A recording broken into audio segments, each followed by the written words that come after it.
All right, what's up, everybody? This is episode 52 of the Master of One podcast. You can find us on YouTube and Spotify. EACC10, take two, ironically. So we actually tried this tournament in late May, or I think it was actually June 1st. But Atlanta ran out of water. I've never heard of a place or a city running out of water, but God was like, you're not having a tournament today. You're having it last weekend. So we basically canceled that tournament, and now we schedule it for now, or this past weekend. I think it was the 17th, if I am correct. Yep. Yeah, so the 17th of August. So USCF said we had 63 players play, but I'm pretty sure we only had 59 because we had one forfeit and we just hit 60. I do have to go through everything and double check, but that's kind of what it seemed like. It was 59, which is still a very good turnout. It was at Brandon Towers, which I know maybe not the crowd's favorite. Also, coming off the 2-day, that was kind of tough. It was good to come back to at least good numbers, or like numbers that are above 40 is kind of our cutoff. So, 60 is pretty good, and it's the first tournament of the school year. So the open section was won by Ethan Sheehan and Kagan Oos. They both went 4 out of 4, which is very interesting. Like, normally, rarely do you get two perfect scores, but there were some 2.5s out of 3, and I guess they both played those guys instead of each other. Or I think there were 3 threes and 1 2.5. Ethan beat the 2.5, and Ethan probably should have drawn from the game. It was obstacle bishops. Rook and 3 versus rook and 2, and then somehow like Bertie got mated. So yeah, always be careful. Always watch out for mate, even the end game. Like, a lot of people just like assume in the end game you can't get mated. Now, I think the wrong strategy is to try to mate your opponent, but if it's there and they can't stop it, or their pieces are their king is on the hunt, definitely go for that. So under 1800 was won by William Remick, and there was I think a 4-way or a 3-way tie for second place. So Anirudh, Remick, I think I got it. One sec. Oh, no. Okay, so it was Anirudh, Remick, this guy Jack. Actually, I can find it this way. Where's this guy? I think he actually signed up last minute. So Jack, and then there was one more. So I'll go to under 1400. So first place was this guy signed up last minute too. All right, one sec. Let me look this up. Normally I know the people, but some of these people, it was their first time. And something interesting while I'm looking this up is these people, I saw them at Chess Zone when I played the Rapid and Blitz. And I already knew, like, once they came to EACC, they were going to do well because I played both of them. And they both played like really well against me, and I think they're both underrated. Something that you see that's very interesting is people will play amongst their close crowd, like people who go to only EACC will play the same people a bunch. People from other areas will play the same people a bunch, and it's always interesting to see the clash after or when you get someone new. Okay, so anyway, so second place was Remick, Anirudh, Ashrith, and Jack Garman. So Jack Garman, actually, he gets a performance bonus. That's very silly for me to not give him one. He got a full point buy, and then he lost to Arturo in the last round, and he beat 1600, and he beat 1600, and he gained basically 100 points. So definitely, Jack Garman is getting free entry as well. And then for under 1400, we have Grayson Shu. I played him in Roswell, and he played super well. And then David Ellington and Oliver Cook and Alexander Coleman all split second place with 3 out of 4. So David Ellington is getting a performance bonus. It was his first tournament ever. He's actually one of my students. He basically played way back, no tournaments, I guess, and like studied, and we've been working on stuff for about 2 months. I would say a month, 2 months. And something very interesting about him is he's basically 50 plus. I don't know his exact age, probably 60 or something. And the stereotype is old people always play very positional. They play end games. They're good at end games. They're bad at tactics, and he's the complete opposite. Like this man playing G4, opening up his king every game. He attacks, he checkmates. Even the last round, if he had kept going for the attack, he would have won. But he decided to. It was the last round. He was kind of tired, so he was like, "All right, let me just trade off and simplify." And basically, his first rating ever is 1400. So he basically jumped all the way to purple belt, at least rating wise, which is pretty insane. So he's definitely getting a performance bonus for first one ever, second place, didn't lose. Something also very funny about him is most of the time old people will wake up early and go to bed early, and then they don't stay up. But for him, he was like, "Yo, I can't do the morning. Like 10 a.m. is too early. I'll take a half point bye, and then I will play the rest." So I mean, this guy basically is young at heart, is the best way to put it. He likes to attack. He doesn't like waking up early. It's a very interesting dynamic with this guy, and honestly, lessons are really fun with him because he's always just so excited, so happy. Like it was funny, like in the beginning, he was like, "Oh, I want to do anything but openings," but I think his other areas were all really good, and openings were where he was kind of chaos. So he's basically really been honing down on openings. He watches all the videos like multiple times. He makes notes. Like he's basically a very good example of a great student.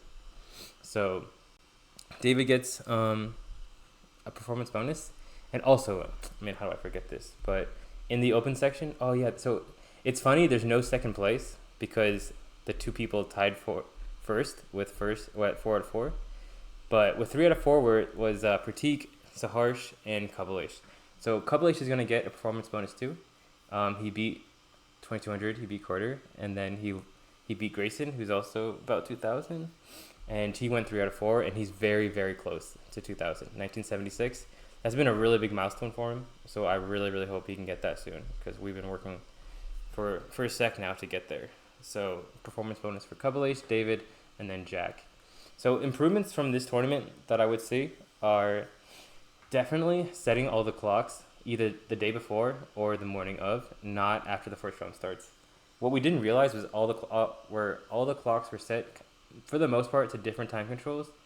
And setting these clocks are not easy. They're like the new ones.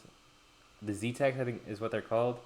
And they're just so, I mean, it's not intuitive is the best way to put it. So there was definitely a big delay with clocks, and like maybe we just put them out, or because there was a delay in getting the clocks too. So setting the clocks before is definitely going to be something that we do in the future. So Blitz, so we basically did 5 double rounds, and I like the double rounds. I think they're better. At least personally, I like it better for Blitz. Because if I lose one game, I want to rematch immediately. But the problem is it did go pretty late. Like the tournament maybe ended at 8:30, and the Blitz went till, maybe even like 10:30, I think, which I honestly think is pushing it. So we're going to have to think about that before next time. My first like take would be 4 rounds, double rounds. So 4 double rounds instead of 5. That'll go a bit faster, and setting a time. And it's weird because this tournament, like, I guess this goes in this category anyway. But for the most part, like, these tournaments run very smoothly. Like, there's no fights or there's no weird things happening. And still, there was no fights this tournament, of course. But the rounds would finish very, very late, which it kind of snowballed. So one big contributing factor was round 2. There's 2 people playing, and they're the last game. And it's basically like, so round 1 is at 10, round 2 is at 12. It's already like 12:15, and these guys are still playing. And I look at their clock, and they have like 12 minutes and 8 minutes. And that's like way too much time. Like, if you're already at 15 minutes above the start of the round, you would think like you'd only have like 5 minutes left or under that. But these guys had a lot of time. So my initial theory was they had 30-second increment or something like that. And it was weird with these clocks because they don't add the increment till after the second person moves. It's something very, very strange. It's like you make your move, time doesn't add, they make their move, and then you get the 30-second. So it took a little bit to decipher, but then becomes a very interesting question. Like, what do you do from here? I mean, honestly, it's probably not that interesting. I think it's pretty clear cut. But I mean, one of the parents was saying just cancel the game, and I mean, this guy ended up winning first place. So I'm pretty sure he didn't want to cancel the game. Um, and then my initial reaction was to give them both 3 minutes with 2 second increment. But the problem with that is one of the guys had like 6 or 7 more minutes. It was 12 to 8 or something like that. 4 more minutes. So I didn't want to give him a disadvantage because he had more time. So what we ended up doing is just changing the increment and keeping what time they had on the clock to 5 second increment, like it's supposed to be. I mean, you could say you could take off some time because they've got all this extra time, but I wasn't really sure if that was fair, especially with someone having a time advantage. So, I mean, we just did what we had to do. And then this kind of transitioned to the next question, whereas, are you going to start the next round late? So what we normally do is we always have a lunch break. So we have round 1 at 10, round 2 at 12, and round 3 at 4. So basically, people have time to get lunch or do whatever, relax, or do something, whatever they need to do. But with round 2 going so late and finishing, let's say, 2:30, maybe even 3, to be honest. People are asking, like, are you going to push back the next round? And, I mean, honestly, I wasn't really thinking about pushing it back, but eventually what we decided was we factor in these long breaks or things going maybe not perfectly by adding the lunch break so that it will catch up at some point. So we kept it. I mean, I guess people seemed a little bit upset, but I mean, I think that's the right thing to do. And imagine if we pushed it, then the Blitz would have gone even later, and then people would be confused at what time does the round actually start. So for the most part, I think you stick to the plan. You just, for the most part, try to keep it what you're supposed to do. So I would say those are the big improvements. There were some TD errors, with just people in the wrong section, which I think was just strange. I think the big fix for that is if Carter is going to play, like, I need to have the password to his laptop, and basically between rounds, like, I should be cleaning everything up. So, I mean, there were some errors putting it in, but I actually do think I should have been better and been proactive in his off time. Because most of his games went all the way to the end too, which is a classic Carter thing.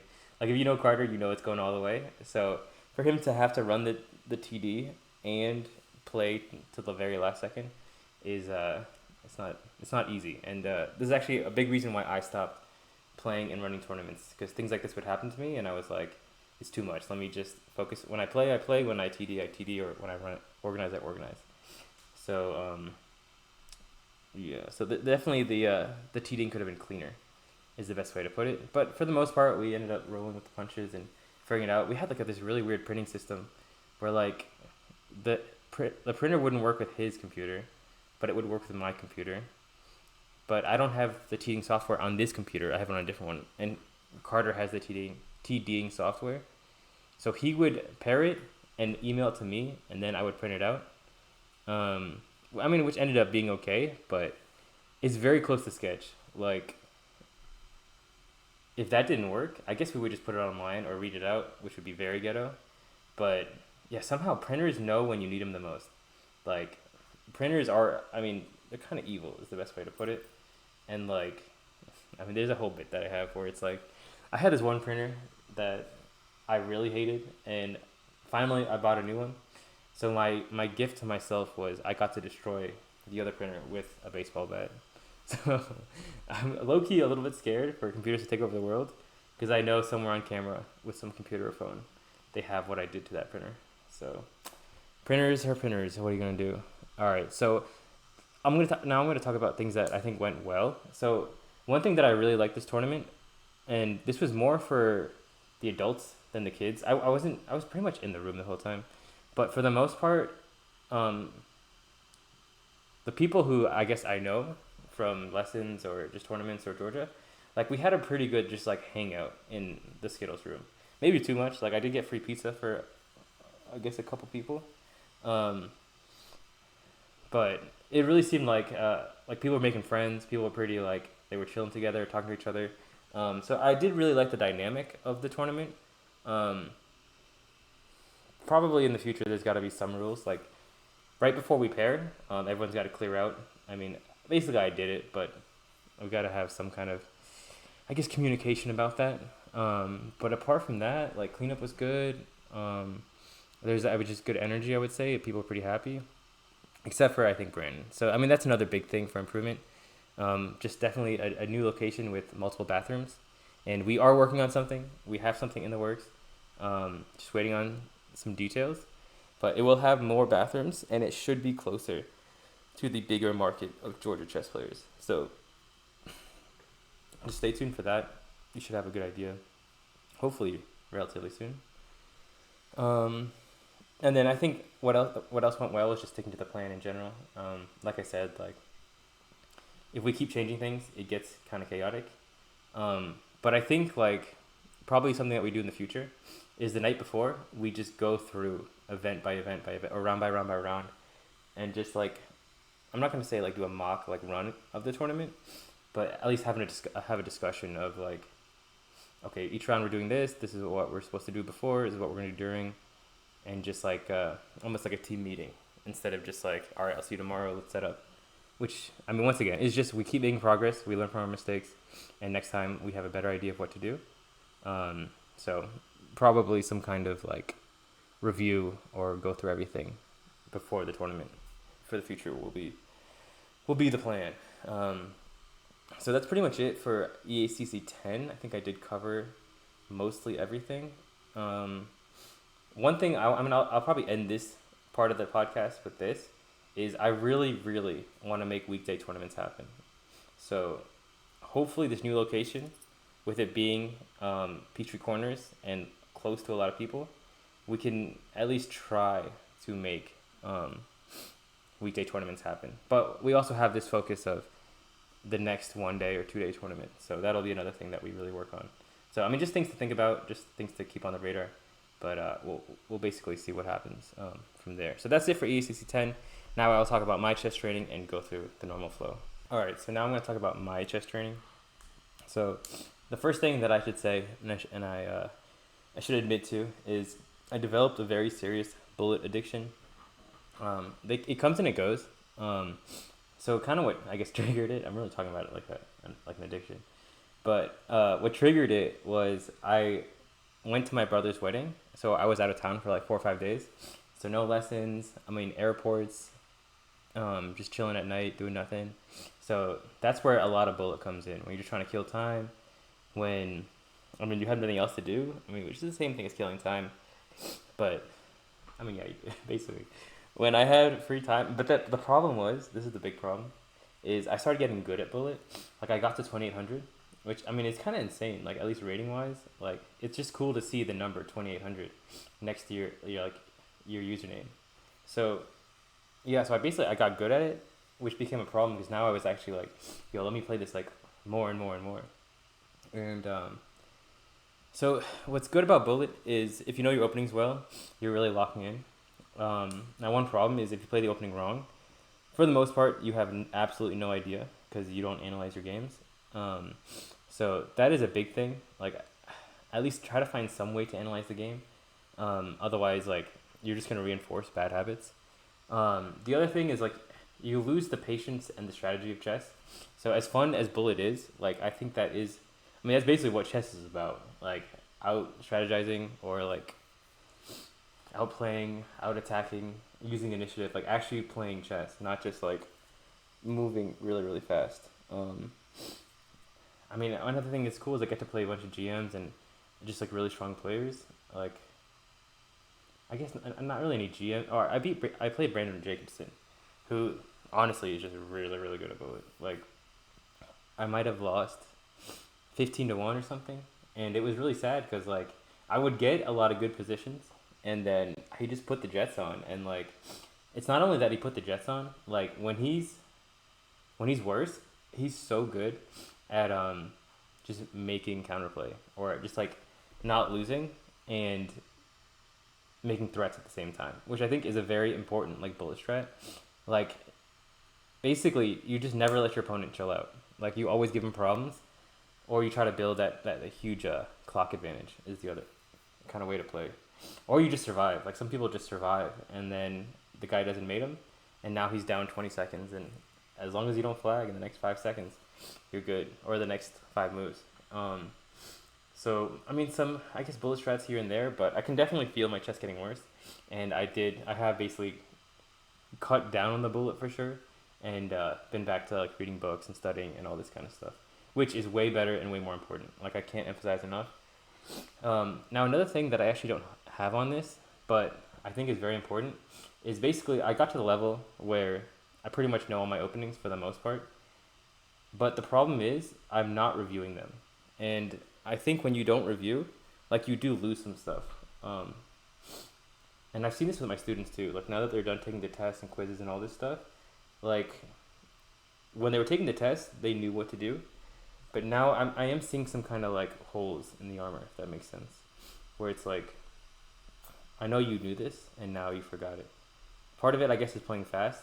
And I think that's another very important thing in the opening. Like when you play bullet, you don't think, you just go. And this is something that I think I really need to work on over the summer, is playing fast in the opening and having this like nice 30-minute time advantage, but having just a bad position. I think it's very important to try to at least balance both. And this time advantage is, I think, very overrated in 30-second increment. Like there's a level where if the position's equal or you're slightly better, the time advantage is nice. But if you're just worse or you're losing or your position sucks, like the time advantage is not going to do anything for you, if that makes sense. So don't just try to get this time advantage, because there's other factors that are, I think, very important.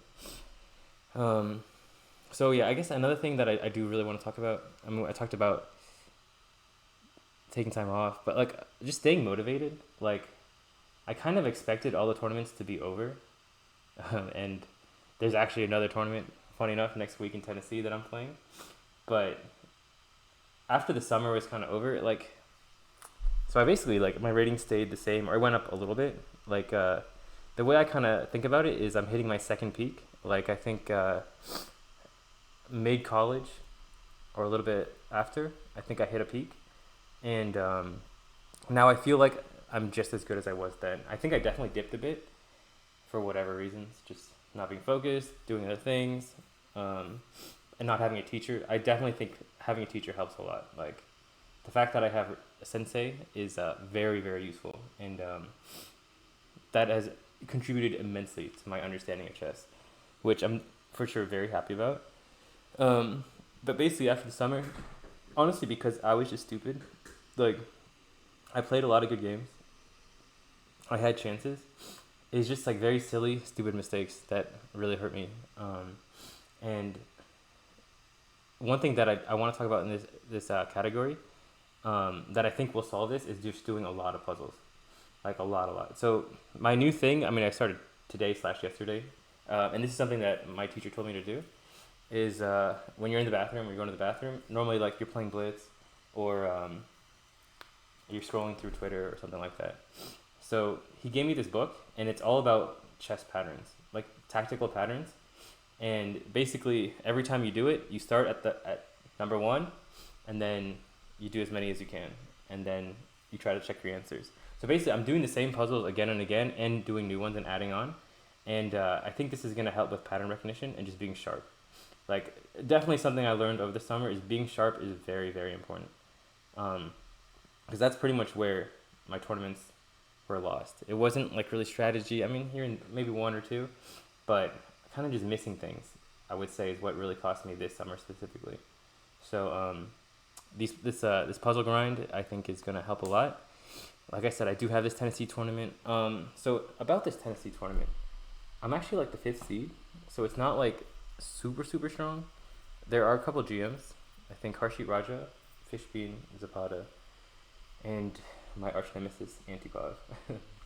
So there are a couple GMs, but this is like the first tournament where I want to just win outright. Like, that is my goal for this tournament. Of course, it's good, like, don't have too much expectation, but I think like I can be one of the top dogs in this, and I'm gonna play a lot of low rateds. And one thing that I know is gonna happen at some point is I'm gonna play one of my friends. So I have to be ready for that. That's something we're gonna have to figure out. I'm leaning towards not taking a draw and just playing. the the problem with that is when you lose, it's just like so depressing. It's like earth-shatteringly depressing. So we got to figure out what to do with this. But yeah, so actually this flows perfectly because the next thing I want to talk about is I have been training with my sensei. I have been doing my training, puzzles, games, all this stuff. I think a little less than I should be. I did take a day or two off. I've kind of been in like, I'm not gonna say party mode, but just like there's so much going on mode. This is the end of the last week of the summer. So definitely, I wouldn't say like this is the most prepared I've been over the summer. But I am coming off a lot of important lessons, which can't be underestimated. But basically, to make a long story even longer, is I'm gonna set some rules for this tournament. Like I'm gonna write down beforehand on a piece of paper what I'm gonna do, and I think this is gonna be very important, and is something that I'm gonna add. Is not just what I'm gonna do, but why. If I know why I'm doing something, it's gonna be a lot easier to convince my mind that don't do the other thing, like stick to the plan. And that was something we talked about in the other segment with the tournament. But yeah, sticking to the plan is very, very important. Like, can't underestimate it enough. So I'm going to write down my rules, and then I'm really trying to run every day. I'm trying to eat healthy. What else? I'm trying to sit at the board the whole time, no getting up and walking around. And this is kind of like a redemption tournament for me too. Because the last time I played in Tennessee, it was honestly like pretty heartbreaking. Like I should have just won the tournament, and then I kind of fumbled the bag in the last round. So I'm really, really trying to get that back for this tournament. So I think for the most part, that's my chess training. The bullet addiction, like it's less. I will play here and there though, because I'm trying to get 2,900, of course. But apart from that, yeah, puzzles too. Puzzles the other big thing. But yeah, that's it for chess training, and now I'm going to go on to my students. All right, so this is the third segment of the podcast. Go ahead and bold this. So chess students. So it's been a very interesting last couple of weeks for my students. So we had like the guys who were in basically 5th grade or middle school, or like at the oldest, let's just say 9th grade, for example. These guys took a huge rating jump over the summer, up until August. They were playing, they're all 1,300, they're all on the cusp. And the people who were in high school, like maybe 9th, 10th, maybe 11th grade, they were kind of, I would say just a little bit stuck. Not like they were doing bad or anything, but they weren't like getting 100 points like the other guys. And in this tournament, a lot of them played each other. A lot of the new wave played the old wave. And I mean, just something interesting is the old wave kind of dominated the new wave. Like the guys who were older and basically in high school really were beating the guys in 8th grade. What's funny is one of them is actually in college, and I keep forgetting that. But yeah, it was just interesting to see like the guys who made the big jumps the last couple months, they were not ready for the guys who've been there for longer. And I definitely think that's going to be just an adjustment period. With the new rating, with doing better and everything. So that was just an interesting observation. A big mistake that I have been seeing with my students is I don't know if it's funny or it's sad or it's coincidental, but I would say a decent amount of blunders, where during the summer I wasn't really seeing any blunders, or they were understandable is the best way to put it. But these guys, like this last tournament, some of them were just like kind of hanging pieces, or just, not playing to what their usual standard is the best way to put it. Now, this could be like they're starting school again, their mind isn't like focused on chess, or like, it's not like focused on chess, they have other things going on. So really what I need to do is figure out how to get these guys to lock in. Like when they're playing, no blunders. If these guys don't blunder, they're gaining rating every tournament. Some of these guys, still gain rating despite blunder here or there. But if you take away the blunders, they're just going to win. So I definitely need to find a way. And, I can tell them to do puzzles. Will they do puzzles? Probably, maybe, I don't know. But somewhere I need to find a way to blunder check for students. Basically just a way to think. I have a kind of way to do this called phases. But I think we need to practice it more. And basically what is happening to all these guys is they are past the phase of just doing openings, and they are moving on to middle game and end game. And their openings are great. They know what they're doing. A lot of them are motivated to get to the Sicilian, which I, of course, cannot blame them. Sicilian is great. But yeah, I think part of it is being more strict on training. Like if they don't do the training, just no lesson. The other is getting to the practice the middle game more. And it's weird because like we weren't working middle game before, but it felt like the middle game was sharper. And I think it was just because they were working in general. It's not about like, I mean, of course, focusing on middle game I think is the best way to get your middle game better. But if you're just practicing and training and doing good things, like middle game will get better just because, like I said, I think you're doing good things. So that's, I think, the big takeaway. I mean, shout out to David Ellington, first tournament. I mean, I'm 60 years old, checkmating everyone, beating everyone. Like that's, of course, really good to see. Always happy as a coach to see that. So students are doing well overall. And I guess I have been saying this for at least a little bit, but now it's time to move on to phase 2 is the best way to put it. So now I guess what something else that's happening with school starting is group lessons and schools are coming back. So schools haven't quite started yet, but group lessons have. And group lessons, I need to figure out a better formula for sure. Because like if I teach someone one-on-one, in 4 weeks, I can teach them pretty much every opening to the purple belt level, no problem. But if I teach a group class for 4 weeks, like I'm covering so much less of the material that it hurts me inside is the best way to put it. I'm like, I know what I can do if I just met with each of them one-on-one.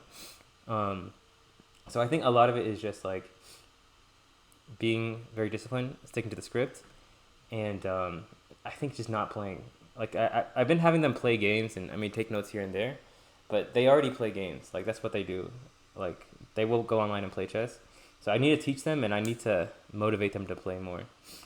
I think it's a balance of rewards and penalties. I definitely should come up with a reward system, but I should also have penalties for if they don't do it. So I mean that's just the lean or my first thoughts about how do I get my students or the group classes to practice more and to improve faster. So we'll see what happens. By next podcast, you definitely should have a pretty good answer for that. Okay, so that's basically chess students, and I'm just gonna close off with life. It's gonna be pretty short, I would say.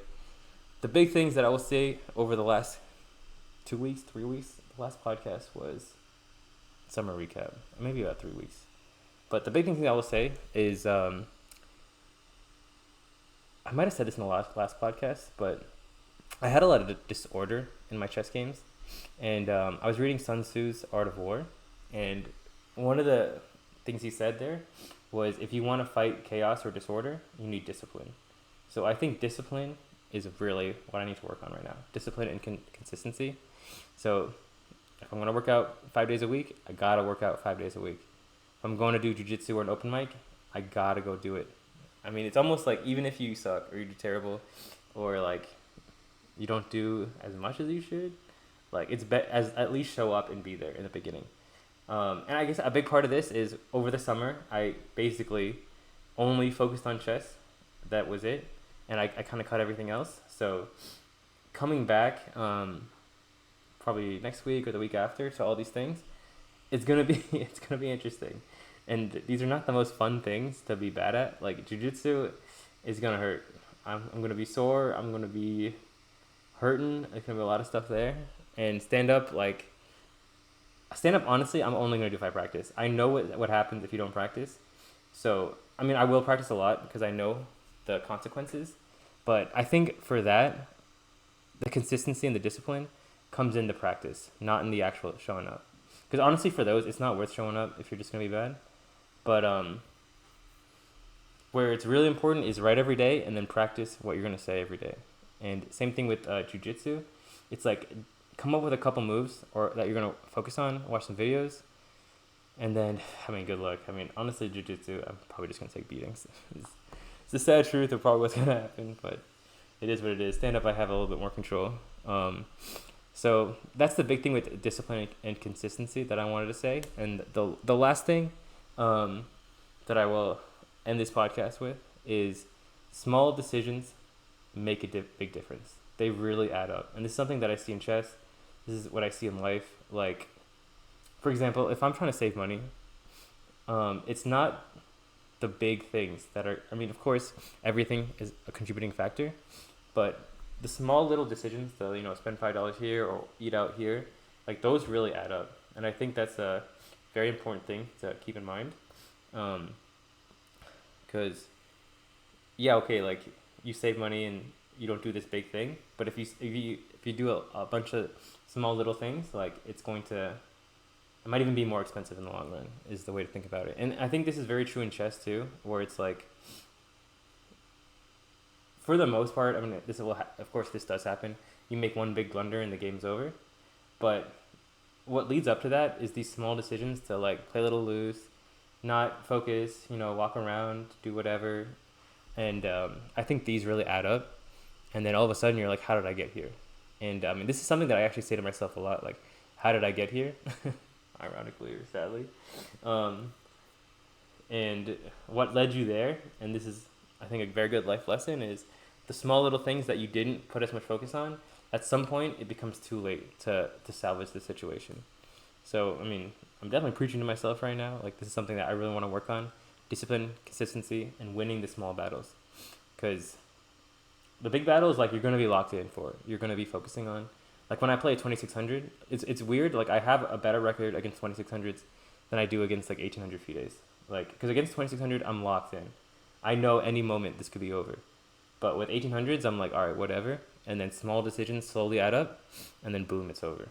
And I guess the positive spin on this that I will end this with is against the lower rateds, for example, or with the easier decisions in life, like the reward is faster and easier because they're easier decisions, if this makes any sense whatsoever.